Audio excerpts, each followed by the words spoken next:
Bora, galerinha, mistérios perturbadores do TikTok do canal do Aquinho, gente. Mais um vídeo do Aquinho trazendo aqui pra vocês. Mais um vídeo interessante dele aí. Eu queria ter gravado mais cedo esse vídeo. Eu confesso que eu atrasei um pouco, tanto que ele já postou outros 3 vídeos depois desse. Mas nunca é tarde para postarmos aqui, né, cara? Antes tarde do que nunca, melhor dizendo, né? Então, tô trazendo aqui pra vocês e espero de coração que vocês gostem, tá bom? Se puder, deixar no like, se inscreva no canal, tem vídeo todo dia, meio-dia, 7 da noite. O link do vídeo original tá na descrição. Passe na like, se inscreva, se possível, considere se tornar membro do canal que vai estar me ajudando demais, tá bom? Lembrando, 2 vídeos extras aí pros membros esse fim de semana. Mas a minha ideia é postar aí, tipo, na segunda, na quinta e no fim de semana. Mas esse fim de semana, como eu tô bastante tempo sem postar pros membros, eu vou postar 2 vídeos aí. Então, quem é membro, aproveite aí. Quem não for, torne-se que você vai estar ajudando muito o canal. Além disso, como eu falei, se inscreva, que a gente tá quase chegando na marca de 7 mil inscritos. Então, por favor, faça isso, que você vai estar fazendo uma pessoa muito feliz. E entre no meu canal 2 e no meu server do Discord, estão aí na descrição também. Semana que vem tem vídeo novo no canal 2, tá bom? Enfim, gente. E fica o convite aí pra você participar de uma live aí esse fim de semana. Hoje e amanhã eu provavelmente vou fazer live aí no canal. Provavelmente não, hoje com certeza, amanhã provavelmente também. Então vão ter lives, participe que eu tenho certeza que você vai curtir, tá bom? E vambora, sem muitas delongas, esse vídeo que eu estou bastante animado. Bora! Eita! É aqui.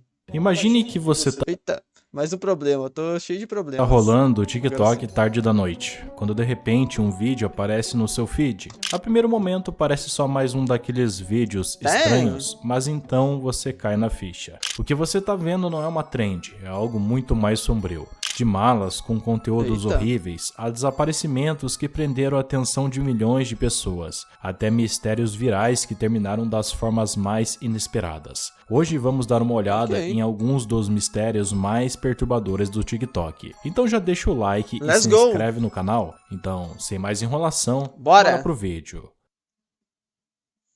O caso de Gabi Petito.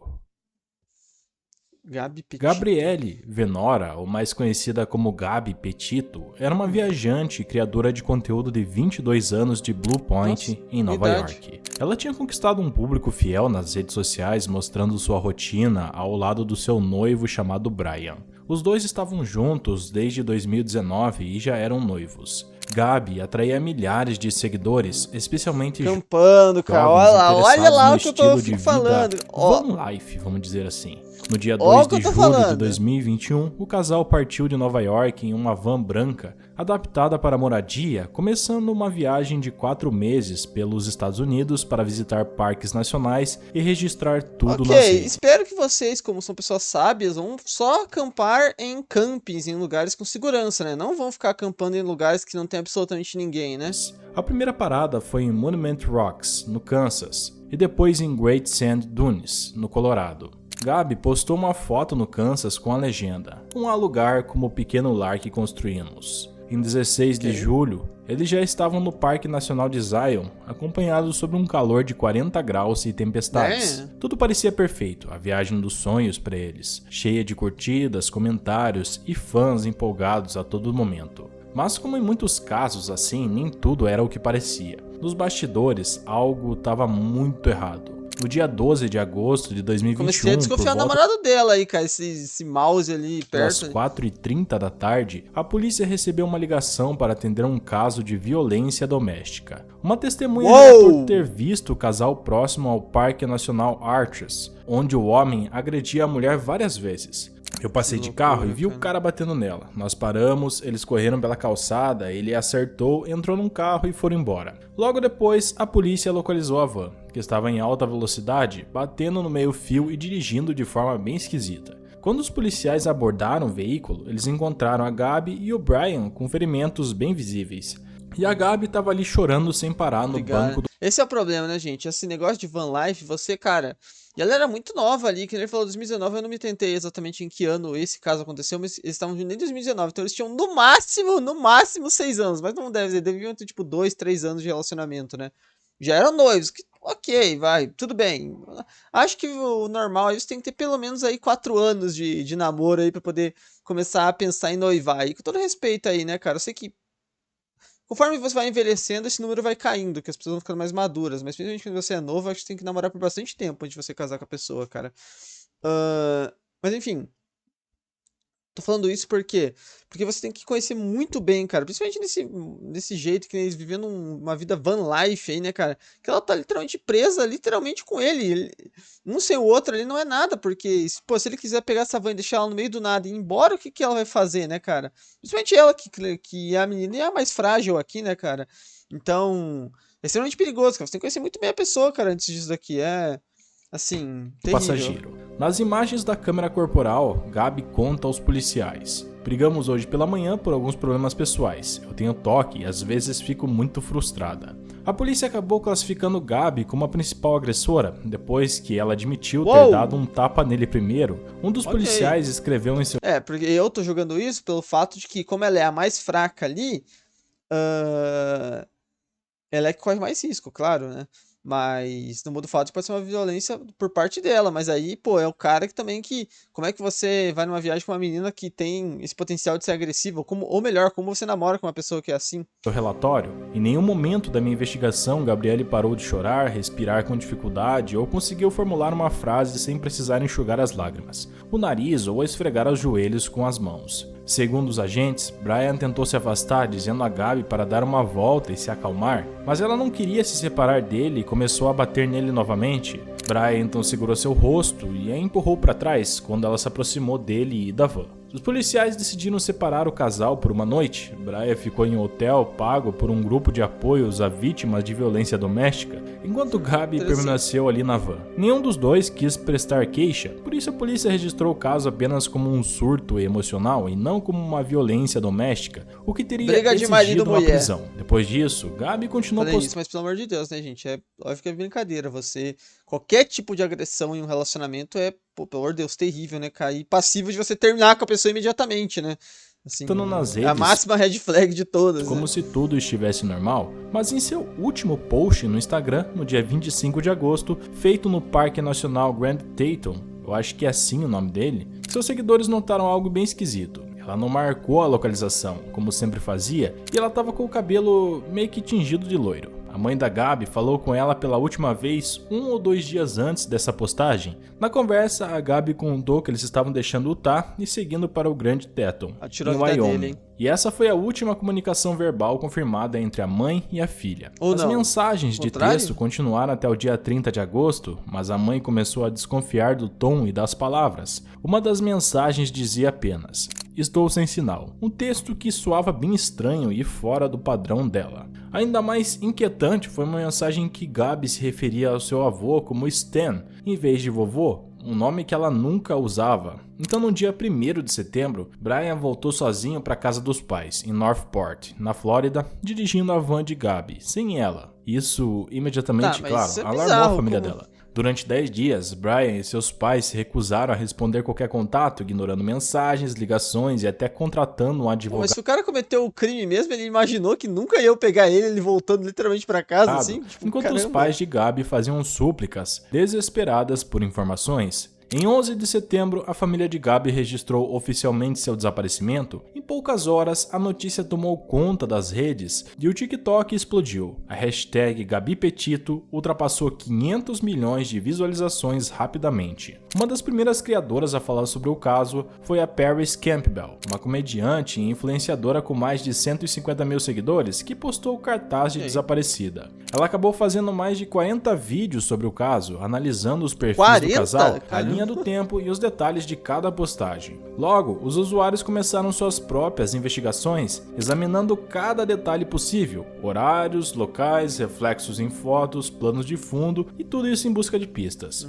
A grande parte dessas teorias se concentrava justamente na ligação anterior para a polícia, o registro do suposto caso de violência doméstica. A grande reviravolta aconteceu no dia 17 de setembro, quando Miranda Baker, uma estudante da Universidade de Wisconsin, postou uma série de vídeos no TikTok afirmando que ela e o namorado haviam dado carona para Brian no dia 29 de agosto, naquele parque nacional no Grand Teton. Segundo Miranda, eles o encontraram sozinho por volta das 17h30, perto de Coulter Bay, onde ele ofereceu $200, um valor muito alto por uma carona de apenas 5 quilômetros. Durante o trajeto, Brian Ele contou precisava que sair estava dali imediatamente, né? acampando sozinho há alguns dias, sem a noiva, Sei não, hein? Acho que ele escondeu o e corpo, que hein, Gabi mano. tinha ficado na van, trabalhando nas redes O maior sociais também como eu tô confabulando as paradas, né? do casal. Mas quando Miranda mencionou que eles estavam indo para Jackson Hole, Brian ficou visivelmente nervoso e exigiu que o deixasse sair do carro imediatamente, dizendo que pegaria outra carona. Miranda publicou mapas detalhados mostrando onde o pegaram e onde o deixaram, perto de Jackson Maneiro Down. Ele essa também observou contribuição. algo estranho. Brian não parecia sujo e carregava apenas uma mochila vazia, apesar de ele relatar que estava acampando havia alguns Não, dias. isso aí vai ter estranho esse caso. E a van, cara? Porque ele chegou com a van em casa depois, né? Poucos dias depois, o FBI entrou em contato com ela, confirmando que as informações poderiam ser cruciais para montar a linha do tempo do caso. Mas a pista final iria do YouTube. O casal Jen e Kyle Bettany, criadores do conteúdo do canal Red, White and Bethany, também viajaram pelo Grand Teton National Park, na mesma época em que Gabi e Brian. No dia 27 de agosto, por volta das 18 horas, eles procuravam um lugar para acampar quando a câmera GoPro do carro deles gravou acidentalmente uma van branca com uma placa da Flórida. E essa van, Barata. obviamente, era de Gabe e Brian. Eles chegaram a considerar parar para cumprimentar os vizinhos da estrada, né? Mas eles desistiram ao perceber que o veículo estava completamente escuro e parecia abandonado. Somente em 18 de setembro, ao ver as notícias sobre o desaparecimento de Gabe, Jen percebeu a importância da gravação. Ela descreveu o momento assim: um arrepio Interessante. percorreu pelo meu corpo. Eu corri direto Tá, para o mas isso meu aqui notebook basicamente e faz visitei dizer que a van tava nesse lugar nesse momento, mas... o vídeo inteiro que Sei lá pra onde isso estava a pode van levar. dela. O casal publicou o vídeo no YouTube imediatamente, mostrando o local exato. Poucos dias depois, o corpo de Gabe seria encontrado, a menos de 300 metros dessa localização, de caramba. onde a van aparecia nas Interessante, imagens da cara, que câmera. bizarro. No dia 19 de setembro, o FBI, usando o vídeo e outras Mas não pistas entendi a parte do cara ter pegado carona lá, porque ele não, se ele tava ali com a van, ele não entrou na van de volta e foi embora. Porque eu entendi, o Joaquim não falou que ele chegou com a van em casa, só se ele não chegou com a van, porque o que eu entendi foi que ele chegou com a van, vocês entenderam assim também, mano? vinda das redes sociais, encontrou restos humanos compatíveis com Gabi Petito. O corpo foi localizado no Bridger Teton National Forest, cerca de 3 semanas após sua última comunicação conhecida. O laudo confirmou que ela morreu por traumatismo na cabeça e no pescoço, além de estrangulamento, classificando oficialmente o caso como homicídio. 6 dias antes de o corpo ser encontrado, Brian havia dito aos pais que sairia para uma trilha em um parque na Flórida. Seus pais, no entanto, esperaram 4 dias inteiros antes de reportá-lo como desaparecido, o que deixou a internet inteira desconfiada. O mandato federal de prisão foi emitido contra Brian 4 dias depois que o corpo de Gabe foi Assustador, né? encontrado. A pessoa que você supostamente ama, né, cara? Que você imagina que ame você também fazer isso contra... Por isso, cara, que eu falo pra vocês aí, cara. Tome muito cuidado com relacionamentos aí, gente. Procurem o máximo as red flags possíveis. Você não precisa investigar 100% a vida da pessoa, cara. Mas sei lá, cara, a pessoa... Se é alguém do bem, se é alguém, né, cara? Assim, você consegue identificar essa pessoa... Na maioria das vezes, né, cara, é uma criminosa ou não, assim, sabe? Porque claramente ele já... Porque assim, cara, me desculpa, eu sou ateu desse negócio que os caras provavelmente ali... foi a primeira vez que eles se agrediram ali. Impossível, cara. Eu tenho certeza absoluta que eles já tinham se agredido antes, né? Então... As red flags provavelmente estavam ali já. Não é querer culpar a vítima, só tô dizendo que um aviso pra quem busca um relacionamento aí, né, gente? Que tomem cuidado, cara. Mas isso tudo não era por assassinato, e sim por uso não autorizado do cartão de débito dela. Ele havia feito saques que somavam mais de $1.000 após a morte de Gabe. Então, no dia 20 de outubro, depois de um mês de buscas intensas, restos mortais de Brian foram encontrados nesse parque que eu me recuso a Caramba! Agora eu entendi. pronunciar o nome, mas que fica na Flórida. Então E eu vou deixar aí pra vocês verem qual que é o nome e tudo mais. Os laudos confirmaram que ele havia morrido por um ferimento na cabeça e um caderno foi encontrado ao Ferimento lado na de seus cabeça? ossos. Tá, isso Dentro curioso. dele havia uma confissão escrita à mão, dizendo: eu acabei com a vida dela. Achei que seria um ato de misericórdia, que era o que ela queria, mas agora Deus, que vejo loucura, todos os cara. erros que eu cometi. Estou encerrando minha vida, não por medo da punição, mas porque não suporto viver mais um dia sem ela. Especialistas, porém, acreditam que essa maluquice, cara. escrita foi uma tentativa de justificar o que ele fez, mostrando alguém incapaz de Parece assumir que ele que essa colocou até um verso da Bíblia, cara. escrita foi uma tentativa de justificar o que ele fez, mostrando alguém incapaz de assumir a responsabilidade Eu não quero te dizer nada, amigo, mas esse tipo de coisa que você fez aí, né? Você já tinha cometido um crime, você ainda fez esse outro pecado, por assim dizer, né, esse autocancelamento aí, amigo, eu acho que isso aí geralmente é dito que não tem perdão, né, cara? Pelos próprios atos. O FBI reconheceu que as redes sociais tiveram um papel essencial na resolução do caso. O agente especial Snyder declarou que a ajuda do público foi inestimável. Após o desfecho, o caso virou o centro de um debate intenso sobre o fenômeno conhecido como Síndrome da Mulher Branca Desaparecida. Mulher branca desaparecida? O termo é usado para descrever a disparidade na cobertura da mídia, que costuma dar atenção desproporcional a casos de mulheres jovens, brancas e de boa aparência, enquanto centenas de desaparecimentos de pessoas não brancas ou de baixa renda passam despercebidos. Entre 2011 e 2020 foram registrados cerca de 710 casos semelhantes de desaparecimento de indígenas, mostrando a enorme diferença na atenção dada pela mídia. O pai de Gabe, o Joseph Petito, reconheceu esse impacto e passou a usar sua visibilidade para lutar. Interessante, mas sei lá, cara, eu acho um pouco maldade você falar isso, sabe? Eu entendo que, pô, deve ter muitas famílias que acham revoltante, assim, que tem só uma pessoa da sua família desaparecida e deve olhar a TV e ver como esse caso tá tendo cobertura e ficar um pouco revoltado e falar, pô, minha filha também tá desaparecida, por que ninguém vai atrás? Claro que é revoltante, mas eu acho, cara, que é um pouco maldoso, assim, das partes, principalmente de quem não está envolvido, sabe, querer... Porque parece um pouco que você tá querendo culpar, sabe? Falar assim, ó, eu não sei, me parece meio egoísta, sabe? Me parece um pouco egoísta falar isso. Todos os casos deveriam ter uma ampla cobertura da mídia e serem resolvidos, claro, né, cara? Mas, sei lá, você reduzir uma menina que desapareceu ali, a garota branca desaparecida, me parece muito, assim, a galera querendo colocar ideologia em qualquer coisa aí, enfim... Acho bizarro. Por mais atenção a casos de desaparecidos de minorias. A família de Gabe entrou com diversos processos judiciais. Um deles foi contra o espólio de Brian, por morte por negligência, resultando em uma indenização de 3 milhões de dólares, embora na prática Brian não tivesse bens significativos. Então não se sabe quanto foi realmente recebido. Eles também processaram os pais de Brian e o advogado da família, alegando dor emocional e sofrimento por manter em silêncio enquanto Gabe estava desaparecida. Esse processo foi encerrado após mediação, mas os termos de acordo nunca foram divulgados. Por fim, a família entrou com uma ação de 50 milhões de dólares contra o Departamento de Polícia Regional, alegando negligência. Segundo os documentos, o oficial Eric Pratt teria admitido que sabia que Brian representava um perigo, mas optou por ignorar o protocolo de avaliação de risco do departamento. O processo foi arquivado. Mas será que é dado alguma coisa também? É você querer culpar...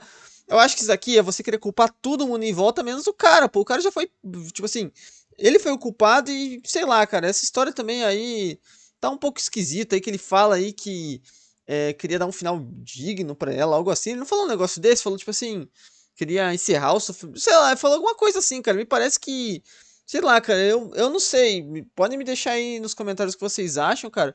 Mas me parece que os caras tinham uma... Além dos caras estarem ultra agressivos... Mas pode ser que o cara tá inventando essas coisas pra justificar, né? É o mais provável. Enfim, sei lá, cara. Mas pra que você vai atrás, tipo assim... Em novembro de 2024, com base na Lei de Imunidade Governamental de Utah. Mas o tribunal reconheceu que a conduta do policial poderia sim ter contribuído para a morte de Gabe. Ah, cara, sei lá, cara. Tipo assim, você ia ter feito uma avaliação com o cara pra dizer se o cara era doido ou não? Será que você ia ter tido alguma interferência no final? Sei lá, mano. E a história seguinte mostra o outro lado das redes sociais. Enfim, se no caso da Gabi Petito, a internet ajudou a resolver o crime, no próximo, ela acabou indo longe demais. Ok. Bora! O caso de Nicola Bulley.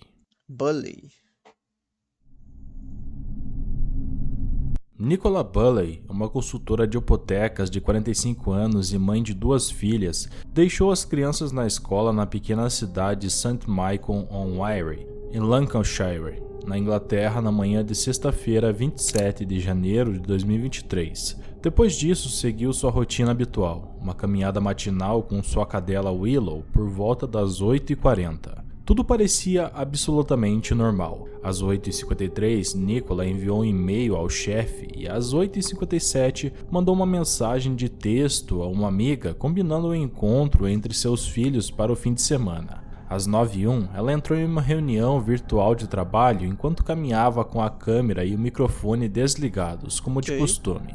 A última vez que Nicola foi vista foi por volta das 9h10 em um campo próximo ao rio Wye, onde uma testemunha afirmou tê-la visto passeando com um cachorro sem coleira, aparentando estar tudo bem. Às 9h20, o sinal do celular indicava que o aparelho estava perto de um banco. Você nunca vai imaginar que isso vai acontecer, né, cara? E acho que esse é o problema da gente, né? Muitas vezes a gente não imagina que essas coisas vão acontecer. À beira do rio. Mesmo após o fim da reunião, às 9h30, o telefone continuava conectado à chamada. 13 minutos depois, um outro morador que também caminhava com o cachorro encontrou o celular de Nicola, ainda conectado à reunião, em cima de um banco ao lado do rio, com um Willow por perto. A coleira do cachorro estava no chão, mas havia um detalhe que chamava atenção. Não estavam molhados e não havia qualquer sinal de que o animal tivesse entrado na água. A polícia de Lancashire foi acionada imediatamente e classificou o caso como desaparecimento de alto risco. Logo, iniciou-se uma busca massiva. Mergulhadores, helicópteros, cães farejadores, drones, equipes da guarda costeira e dos bombeiros, todos trabalhando juntos. Mas dentro de 24 horas, a internet explodiu. A força da operação policial chamou atenção e as redes sociais se tornaram obcecadas pelo caso misterioso. Durante as 3 primeiras semanas de busca, vídeos com a hashtag Nicola Bulley acumularam mais de 270 milhões de visualizações só no TikTok. A BBC chegou a comparar o nível de engajamento com o caso de Sarah Everhart, o sequestro e assassinato que chocou o Reino Unido, mas dessa vez tudo aconteceu em um período muito menor. Foi então que os detetives da internet entraram em ação. Começaram a surgir teorias da... que nem ele falou, né? Pode ser muito bom, mas também pode ser algo perigoso a internet entrar aí, de né, todos os tipos, compartilhadas em velocidade absurda. A jornalista Mariana Spring, correspondente de desinformação da BBC, documentou como o algoritmo do TikTok impulsionava essas teorias sem fundamento, entregando-as a qualquer usuário que demonstrasse interesse e ampliando o volume de fake news de forma incontrolável. Essas teorias eram completamente sem fundamento. Uma delas sugeria que os amigos e familiares de Nicola eram atores de crise, pessoas supostamente pagas para encenar tragédias. Outra, que ganhou força rapidamente, afirmava que no que isso levaria? O desaparecimento havia sido encenado pelo próprio governo britânico para distrair a população de outros problemas políticos. Caramba, e havia a galera tava bem maluca, né? Caraca, até quem duvidasse da própria existência de Nicola, alegando que toda a família havia sido criada do nada. O pior de tudo é que muitos vídeos no TikTok começaram a atacar amigos e familiares reais que estavam apenas tentando encontrar ela. Pessoas que publicavam mensagens de esperança por seu retorno eram rotuladas como atores, o que acabou causando ainda mais dor e trauma a quem já sofreu. Pô, nunca... assim, bizarro, cara. Eu entendo a internet ser um lugar estranho aí, bizarro às vezes, que as pessoas não tem muito afeto, né, umas pelas outras, mas aqui eu tô achando a outro nível, cara. Eu nunca tinha ouvido falar desse tipo de coisa, assim.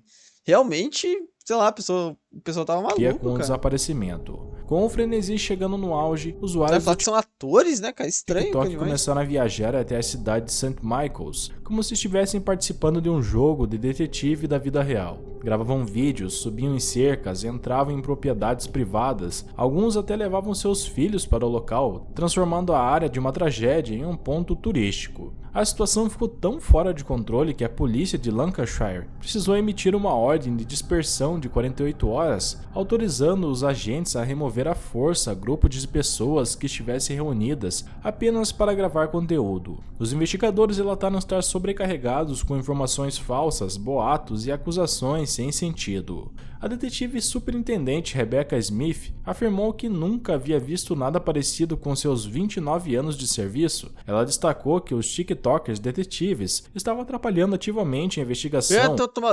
Deveria todo mundo tomar um processo do Estado, né, cara? Assim, mano, cara, todo mundo que fez essa desinformação sobre o caso aí, né, cara? Não ajudando. O ex-comissário de polícia, Martin Underhill, alertou que esse era o primeiro caso de pessoa desaparecida a atingir níveis tão tóxicos nas redes sociais, superando até casos anteriores como o de Sarah Everhart. Um exemplo extremo foi o de Dan Duffy, um youtuber de 36 anos que também era ativo no TikTok e se autodenominava detetive. Ele viajou até St. Michael para procurar pistas e gravou tudo em vídeo. Ele chegou a invadir quintais à noite com lanternas e tentou entrar em uma casa abandonada onde ela havia sido vista pela última vez, mesmo após a polícia já ter revistado o local 3 vezes. Em 15 de fevereiro, Dan foi preso e multado por causar medo e incitação à violência. Durante a prisão, que ele também filmou, ele reclamou dizendo que estavam violando sua liberdade de expressão e que e a liberdade da vítima, você não respeitou ela não, né, cara? só queria ajudar a encontrar Nick. Não, a liberdade da vítima ficou esquisito. Eu digo assim, a privacidade, né? A privacidade da vítima você não respeitou, né? Logo após o incidente, o TikTok baniu permanentemente sua conta e divulgou uma nota afirmando que seus pensamentos estavam com a família e os amigos de maneiro isso Nicola. aí, o YouTube A mandou plataforma bem, também declarou estar monitorando o caso e removendo conteúdo e contas que violassem as diretrizes da comunidade, além de limitar o alcance de certos vídeos, impedindo que fossem recomendados na aba For You. Apesar de tudo isso, os pesquisadores descobriram que praticamente nada havia mudado. Mesmo após o banimento de contas e remoção de vídeos, os usuários continuavam recomendando teorias da conspiração sobre o caso. E curiosamente, esse tipo de conteúdo tinha um desempenho muito melhor no TikTok do que em outras redes como o Twitter, Facebook ou Instagram. Enquanto isso, a polícia seguia firme nas buscas. Cerca de 3 semanas depois, no dia 19 de fevereiro, a polícia de Lancashire recebeu relatos de que um corpo havia sido encontrado no rio Wyre, a aproximadamente 1,5 km. Bizarro, né, cara? Como o corpo vai embora mesmo pela correnteza, né, cara? A gente parece que acha que se acontecer alguma coisa dentro de um rio, o corpo vai simplesmente cair na pedra e ficar preso ali, né, cara?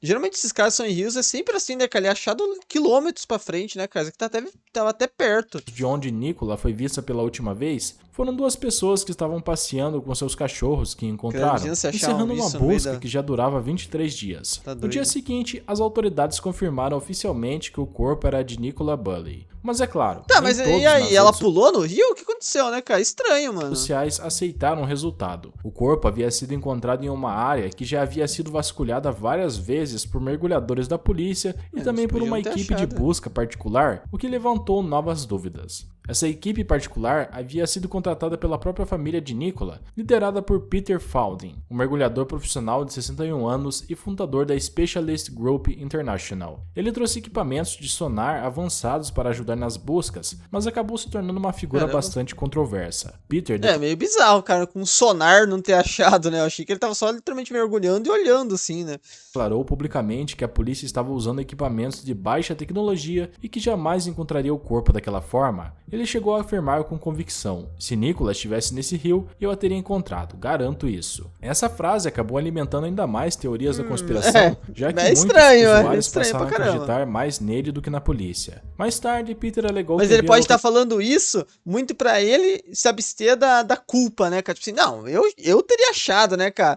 Tipo assim, sendo que ele não achou, ele fracassou no que ele foi contratado, né?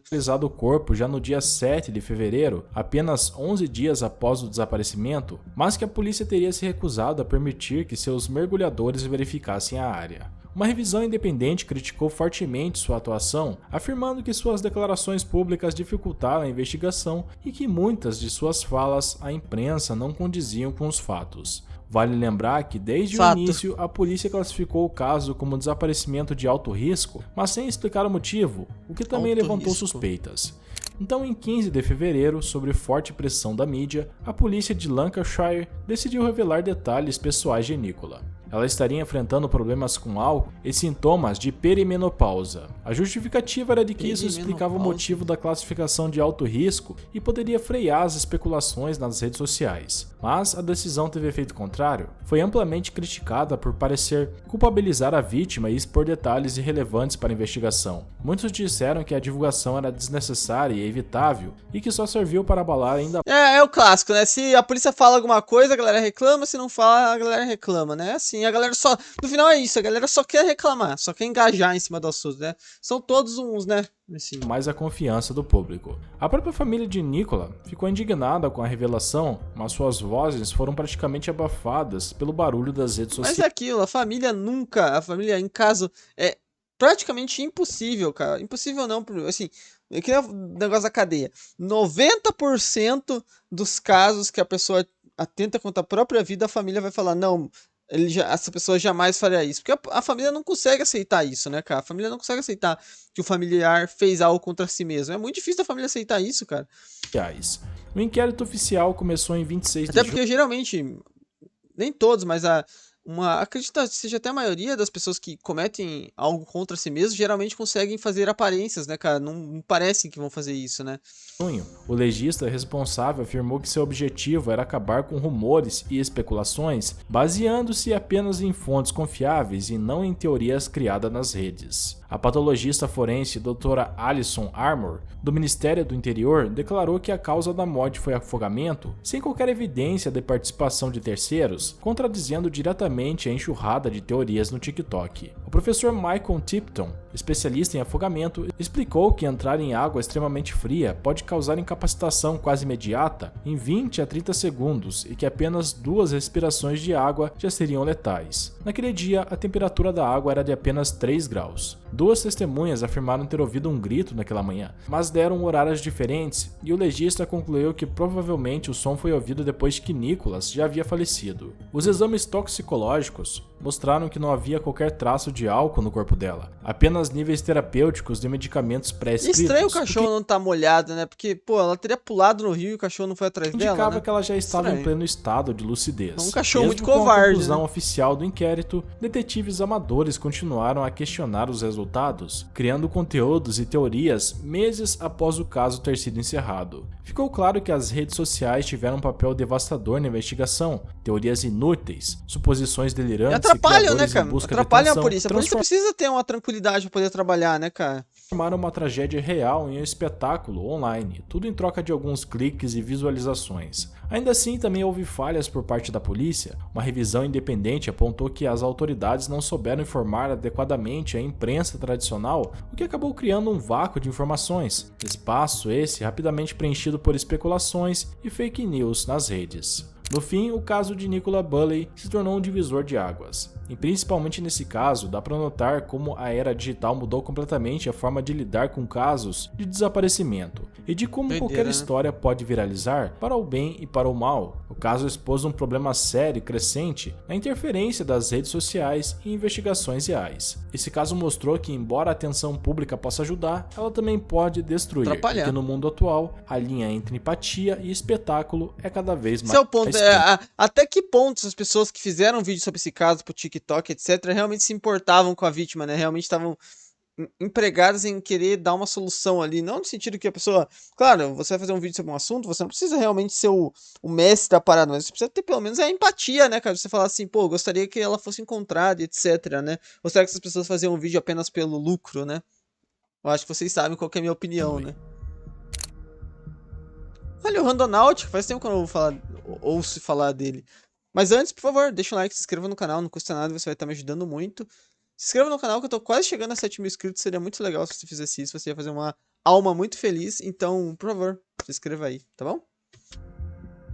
As trends do TikTok parecem dominar o mundo às vezes, de forma que em questão de dias todo mundo, desde o seu amigo até sua avó, acaba participando. Uma dessas febres globais foi o aplicativo viral de exploração chamado Randonautica. O Randonautica basicamente quando ele saiu assim, bom, gera coordenadas vamos esperar para falar, né? De GPS aleatórias para que os usuários visitem. A proposta era simples: explorar o desconhecido e escapar da rotina, especialmente durante a pandemia, quando o aplicativo se popularizou. Bom, mas não era muito, né? Não era muito certo fazer isso, Em poucos meses, ele ultrapassou 10 milhões de usuários e a hashtag Randonautica acumulou mais de 150... É que a logo dele é muito maneira, né? Tipo assim, dá uma impressão de que é algo realmente oculto, misterioso, 50 milhões de views no TikTok. Mas em 19 místico, de junho de 2020, 3 adolescentes decidiram participar dessa trend e seguiram as coordenadas até Alki Beach. Mais precisamente em uma área chamada... Assim, gente, o que vai acontecer, eu acho que eu sei qual caso é esse, que realmente vão, porque eu lembro que falaram bastante desse Randonautica na época, eu acho que eles vão realmente achar algo. Só que a parada do Randonautica, eles simplesmente mandavam uma localização aleatória. Tipo assim, se você vai ficar indo em localizações aleatórias, existe a possibilidade de você achar algo, claro que existe, né, cara, e ainda mais com 10 milhões de pessoas fazendo isso, né. Duwamish Head, um local onde...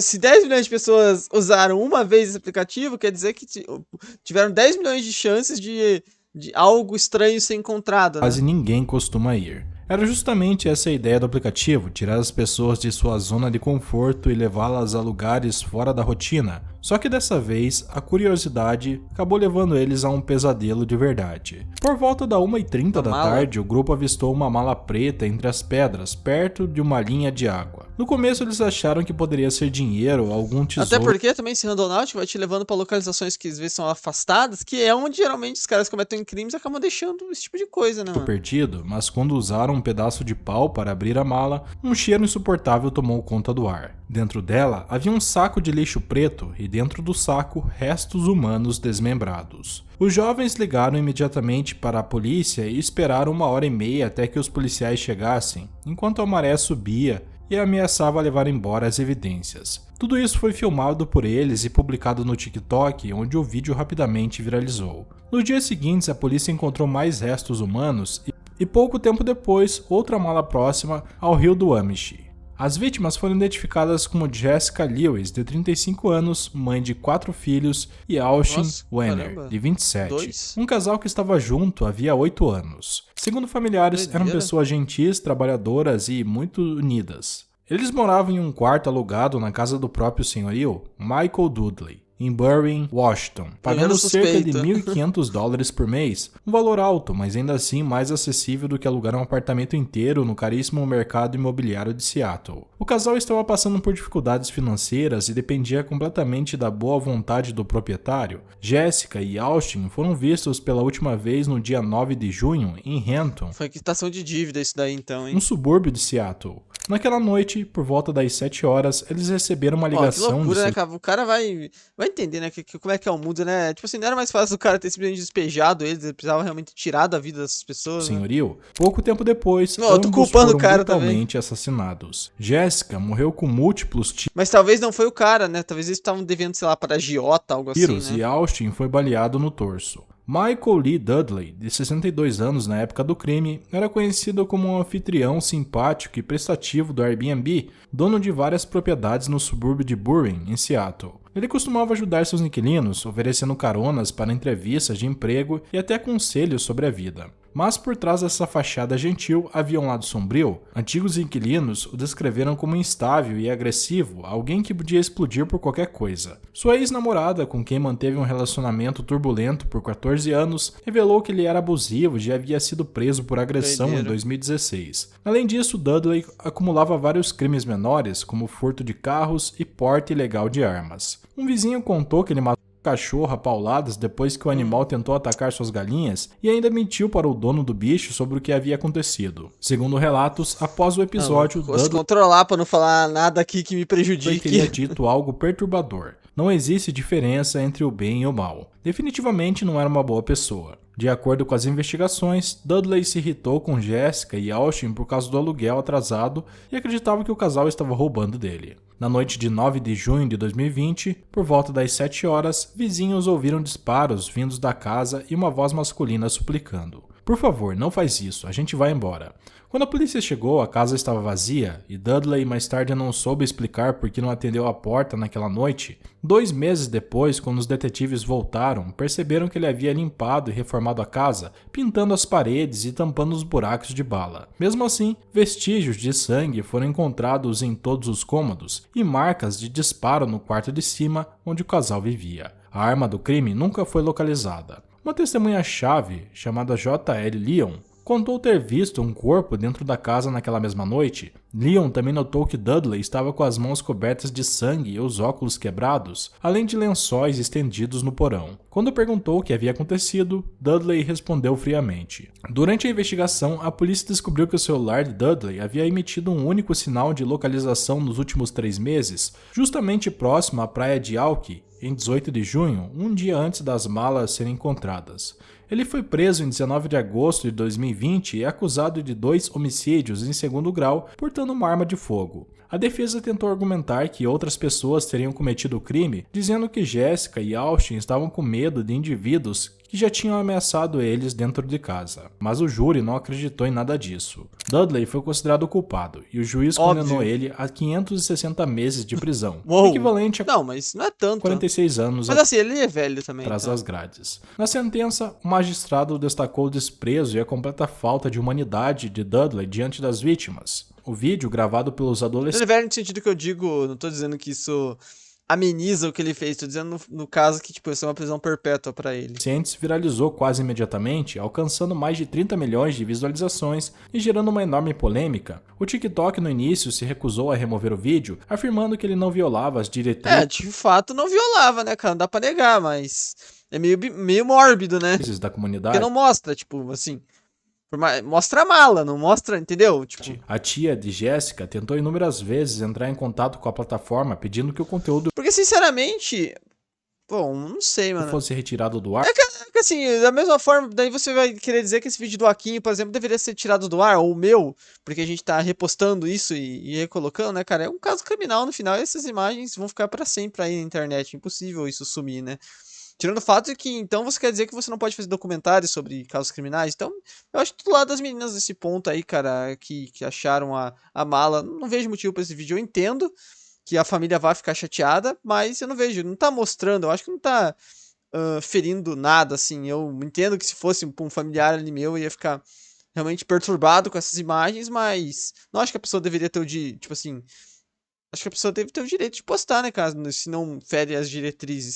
Explicando que a família estava se preparando para o enterro das vítimas e que o vídeo deveria ser removido por respeito à dor dos familiares. O que faz total sentido, sinceramente. O pior de tudo é que os Mas não sei, próprios Joaquim, eu acho que, sinceramente, eu acho que é um pouco hipocrisia, cara, da minha parte, sinceramente, do próprio Joaquinho, cara, se a gente for falar isso, porque senão, como eu falei, cara, o meu vídeo que tá aqui reagindo ao seu e o seu deveriam ser tirados também porque a gente tá republicando essas imagens, sabe? Não acho certo, cara, você falar filhos isso. de Jéssica e Austin Deixa poderiam eu ver onde vocês nos comentários, mano. acabar vendo as imagens gráficas do assassinato dos pais, algo traumatizante que ficaria para sempre na internet. Após meses de pressão da família e da mídia, o TikTok finalmente removeu o vídeo, mas o caso levantou uma questão importante. Até que ponto as Mas sei lá, cara, removeu o original, mas tem 1 milhão aí, eu tenho certeza que se precisar no TikTok, você vai achar exatamente o mesmo vídeo, redes cara. sociais são responsáveis por esse tipo de conteúdo? A família precisou reviver o luto toda vez que o vídeo era compartilhado, comentado ou discutido online, e como sempre, aquelas pessoas engraçadinhas na internet ou pessoas sem empatia apareceram para fazer piadas e espalhar comentários cruéis, o que certamente abalou ainda mais todos os envolvidos. Mas o mais estranho de tudo é como o Randonautica, um simples aplicativo de exploração, acabou levando direto a 2 corpos sem vida. Foi coincidência? Talvez sim, mas de qualquer forma foi, é né, uma cara, situação mas extremamente bizarra. No fim das interessante, contas, a justiça foi feita